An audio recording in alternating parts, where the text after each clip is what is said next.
Hey everybody, Ben Diggle from Diggle's Diamonds here. A little bit different intro this week.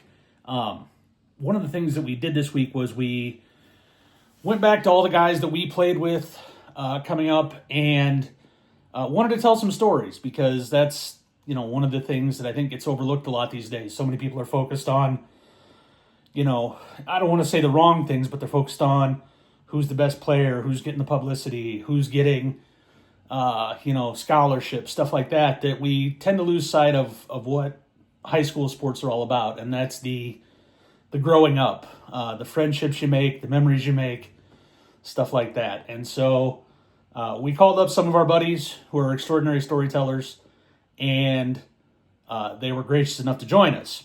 The problem with that is when we start talking to all our buddies, we all just jump right in and pick right up with, how's your mom, how's your dad, how's your family, stuff like that. And next thing you know, we've been rolling for 20 minutes right into stories, and we either one, haven't clicked record, or two, we just totally forewent an introduction. And so that was the problem with our first guest tonight. Our first guest tonight is someone that David and I have known both for a very long time. He was one heck of a baseball player.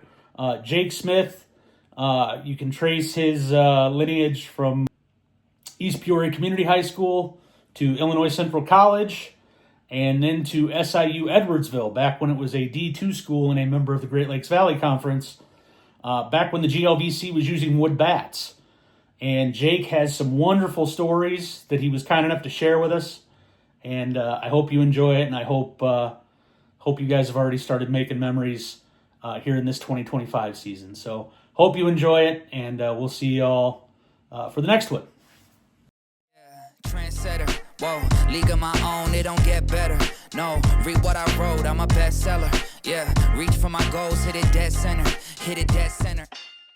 Yeah, so after senior year of college at SIU Edwardsville, I thought I was going to have a really good shot at getting drafted that year. I recall. SIUE we had 21 shutouts. It's still a NCAA record as far as last time I checked at any level. 21 shutouts. Granted, I don't think anybody's come close to it. Yeah. Granted, a lot of those were wood bats, but because the GLVC was wood bat. But I caught all 21 of those. I got hurt that year. Came back a little early on an ankle injury. Bo Collins was like an old Army Bobby Knight style coach, and he'd be like, it's all about your pain tolerance. If it was me, I'd be playing. So I came back early on that. Might have hurt me, offensively. But I went to a Reds tryout after that, and I showed up, signed in. They go, you're a college senior. You don't have any leverage. I said, I'm here for a plane ticket to Billings, Montana. And that's what I told the guys, and they looked at me and were kind of like, and I saw him right on my card. He gets it. So they threw it in the stack, and away we went. Well, had a killer workout. I mean, I outthrew, I think there was 50 catchers there. It was at Oak Park River Forest High School, and I killed it. And then I think the scout's name was Jimmy Gonzales. I think he was the Midwest cross-checker. And he come up, I think that's his name. Long story short, they tell me, we might not draft you. We'll sign you. You go to Billings, blah, blah, blah. Well, they drafted 4 high school kids, 3 junior college catchers, all 7 of them signed.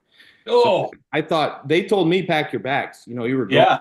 So I turned down independent deals with the Rascals, Grizzlies, whatever, and just played Sunday morning league. And I told everybody, I'm like, yeah, I'm going to the Reds. This is cool. Draft day comes, don't hear my name. They draft Clay Zavada out of SIU Edwardsville. The Diamondbacks did. Yeah. That Reds tryout, they let him throw 8 pitches and told him to get lost. And he went and sat on the back of my truck smoking cigarettes, watching me do the rest of the tryout. But pulling heaters. Yeah. And draft day comes, and he gets called, and he's like, what the heck? But anyways, the scout that was going to sign me, I'd never heard from him. And then at end of the year, played in the Sunday morning league. That year in the playoffs, I said, I'm done with baseball. Like, this is it. So the first night of the SML playoffs, the 6 o'clock game, I threw 14 innings against Pitcher Perfect. Oh. Had 22 strikeouts and 2 walks. 1 was intentional, and 1 was the first batter of the game. So I was done. I said, I'm throwing my arm off this game. Monday turns around. I get a call from an Orioles scout. They're having another workout. They said, come up and throw. I said, I literally just threw like 250 pitches Friday. I don't think I'm going to be able to do this. And then I show up there, and his name was Troy. I can't remember his last name, but he goes, I thought you were with the Reds. I said, yeah, they were. We talked to Dave Crothers, mutual friend of ours, and turns around that scout died in a car accident. Oh my God. Yeah. And like a week and a half after that tryout, and I never heard anything. So then I looked at the draft, and all those catchers were signed on the East and West Coast. Like there was no Midwest guys in the Midwest. Oh man, it was crazy. I bet that's how my boss Andy Stack got his job. Okay, so that is a true thing. I'm not just like having. Yeah, no, I guarantee if I call Andy right now, because he was still in the early, like he had only been at it for a year or two when he took me on in 2009. Yeah, so that's how. Then I went to that Orioles tryout. I told him what I did, and he's like, "Oh my God!" And he's like, "There's nothing I can do for you, but maybe I'll make some calls and you'll come, to a winter workout for him at the Orioles." Yeah. That's how he called Mike Pinto of the Sioux Falls Canaries. Their catcher just blew his leg out, and they were out of playoff contention. They called me. They said, we got 19 games left. You want to drive up to Sioux Falls? You got a starting job tomorrow. And I said, I'm on my way. And that's how I ended up in Sioux Falls and did pretty well up there. And then got to come back the next year after that and got to catch Pat Mahomes the entire summer. So that was really fun. Yeah, I love that story. What about catching Mahome Sr? Yeah. So I'm in Sioux Falls. Game ends. I'm down in the bullpen. Fireworks are going off at the stadium. Pitching coach says, hey, you got to catch this guy. We're trying him out tonight. And I'm waiting and waiting. All of a sudden, I see this guy come walking down in shorts, ball cap. I'm like, that guy looks familiar. It's Pat Mahomes. And he's like, what's up? I'm Pat. And I'm like, Jake. I'm like, what are you doing here? He's like, I don't know why they're making me throw a bullpen. They already gave me a car and apartment I moved into this afternoon.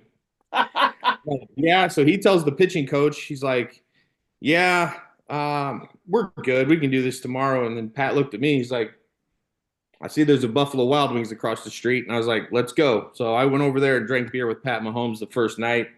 We kind of hit it off a little bit. The next game, he saw the other catcher. He was like 6'4", 260, couldn't move behind the plate. And he's like, are you any good?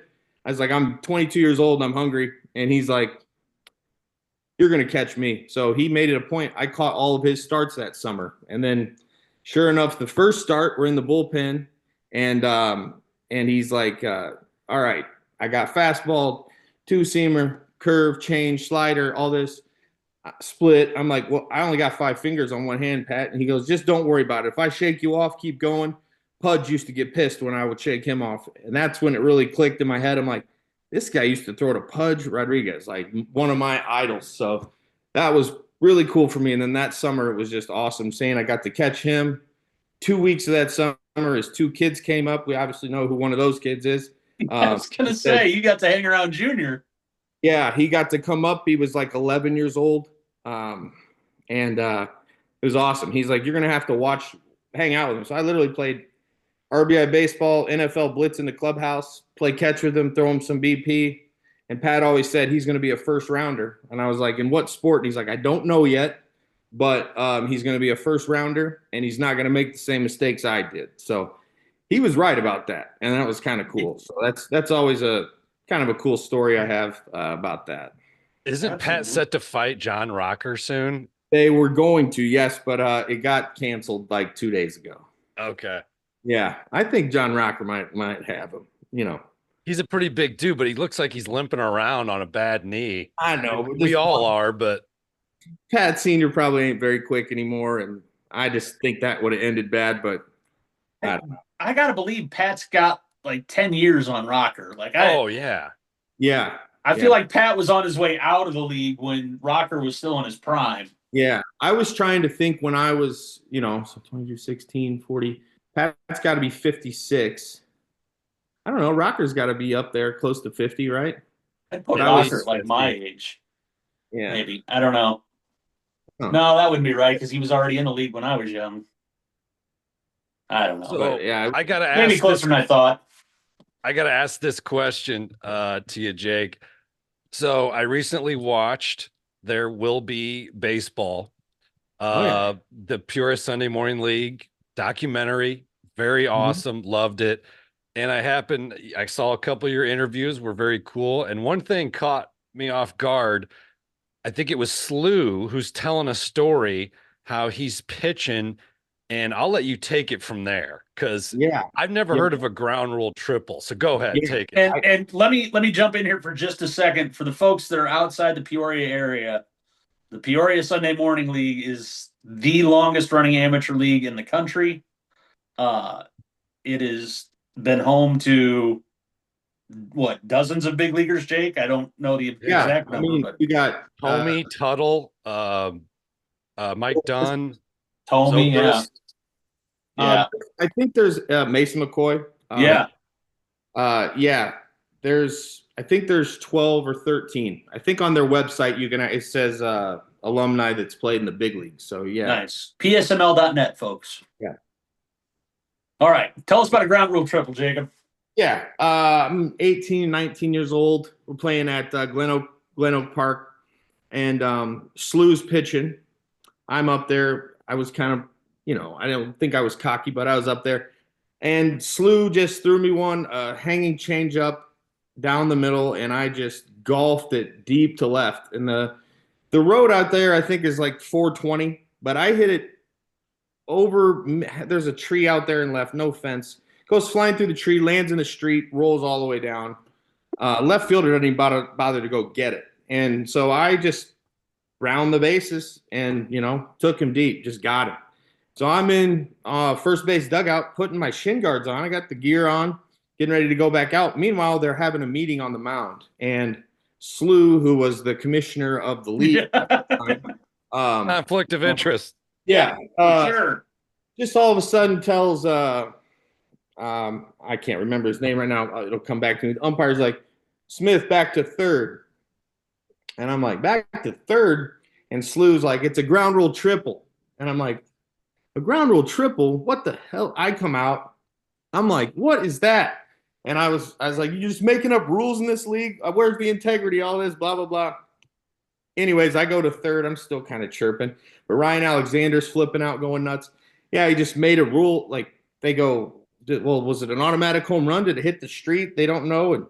And Slew just goes, well, it hit the tree. And the umps are like, well, what's that? And he just goes, I think it's a ground rule triple. So that's how that happened. And as far as I know, I've never heard of another one in the history of baseball. So one thing about the game, you never know what's going to happen. But that was, yeah. So I had to I crushed that ball off him. And I let him know about it every time I see him. And he just smirks and laughs. He knows what he did. I like that he mentioned it on the documentary. Yeah, he gave me props in that. That's what was nice. When they had the red carpet premiere down at the museum downtown, he's like, hey, just pay attention tonight or something, and he kind of winked at me or whatever. So I thanked him for doing that and putting that in that movie. That was really cool. So, and it's a story that'll always be there. So yeah, forever. Absolutely. It's a really well done documentary. Yes, it is. Yes, it is. Highly recommend that one, guys. Again, there will be baseball. There's nothing fancy about the Sunday Morning League. It's just a bunch of guys who love the game. Yeah. And if you love baseball, you'll love watching this. People will say, it's an AM league, whatever, but it was, you had to be on it, Sunday mornings. Like, I just looked at their top 50 players. Clay McConkey's been just dealing. Dude was throwing 88, 89 with a hammer curveball on you at 9 in the morning. That's not what you wanted to face. Or guys like when I was growing up, Ricky McCool throwing at 92, 93, not knowing where the heck it's going, and then just whip and he'll throw 3 balls and then just come back, pap, pap, pap, on the outside corner. You're like, what was that? And just facing Mike Dunn at the end of his career, that was kind of cool. There's just good players in that league. And absolutely, man. It helped me kind of get to where I wanted to go. And then, I think I played in that league 16 years. I missed 2. It meant a lot to me, and it was great. So, wonderful league. Very cool, man. Very cool. David, you got anything else for him?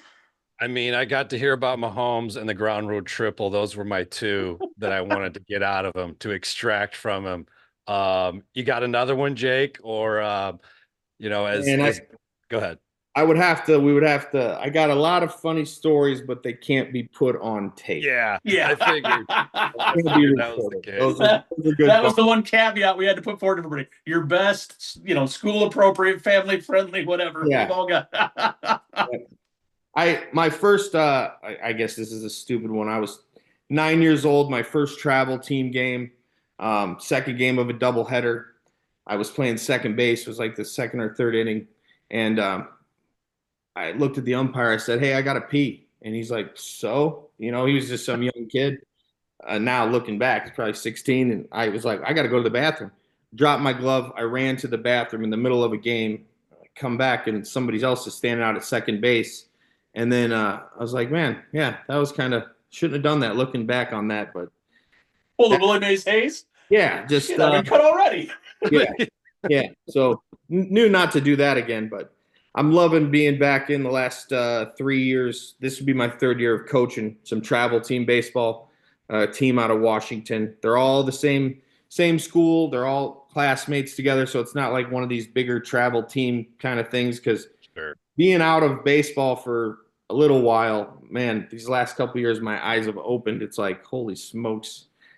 Travel baseball is wild right now, but I like kind of what we got going on with our team and love being around it. I'm ready to have kids. I just got married and All that, buddy. Congrats. Thank you. What's the name of your team that you're coaching, Jake? Well, we were sponsored by At Bat, the hitting facility over there, but met with another guy who Roger Holzhauer. He runs Holzhauer. tournament. Teamworks. Yes, Teamworks. He came. We presented an idea to him, and he said, "Yeah. How about this, and that, and I'll give you this." And we were all just like shaking our heads, like, "Well, this sounds too good to be true," but nope, it's not. So we're the Teamworks tied. We kind of got like a 2-lane green wave type tee. Nice. And, it looks like the 80s Miami Hurricanes. He sent me a photo of their jersey. It's pretty baller. We saw, we were like, what colors haven't we seen in travel ball? And there wasn't any orange and green, so we did that. We got a cool, cool seahorse looking thing holding a trident, or whatever they got. Nice. It's pretty cool. So we got, that's what we got going on, and we start practice Monday night. Actually, it will be a first thing. All the kids are getting done with basketball, and it's time to go play some ball. Getting warm out there, boys. 50 degrees today, even up here. Yeah, exactly. 12U this year. So okay, very cool, man. In 6th grade, and this year should be kind of cool. I was one of the late bloomers in my class. But I can tell the boys are turning, it's that time in their lives. Yeah. So hopefully we'll see a little more exciting stuff this year. So really cool, man. Yeah. Well, buddy, we appreciate you coming on, man. Yeah, this is awesome. Absolutely. This is awesome. Awesome stories. Loved it. Yeah, man. We will I'm sure we will bring you back on at some point for maybe what the fuck did I just see in travel baseball this week? Hey, yeah, absolutely. Oh man, come on. I'll take notes this year. So you should have seen this parent. Oh my god. Oh, it's something, man. It's even wilder than when we were young. It's a different level. Oh, because they added beer. The psychoticness has gone rampant. Yeah, now you can drink at facilities. I mean, Louisville Slugger Complex. We have 5 tournaments there. They're selling tall boys there. So people, oh god, no shame now. And then I was working there trying to escort them out, and it's like that's not gonna work. Yeah. Bentley, I'll see you in a couple weeks. The Rock in Milwaukee drinking out of a pitcher. Yeah, I'll see Jake in 2 weeks, or I guess 3 weeks at the big. Bye Balboni. We're coming back, fantasy team. Yeah, we're in the same fantasy league. Herald's in Peoria. It's going to be ridiculous. Yeah. Jake, I tried to get him into the oldest league in Peoria. Yes. Tried to get him into the league on the lake, and I couldn't do it. He's got this. It's the same day as our draft, Jake. I'm like, man, I can't give up on the old Herald's upholstery. Yeah, exactly. It's going to be another fun year. So thank you for having me. Thanks for coming on, buddy. Absolutely. Anytime.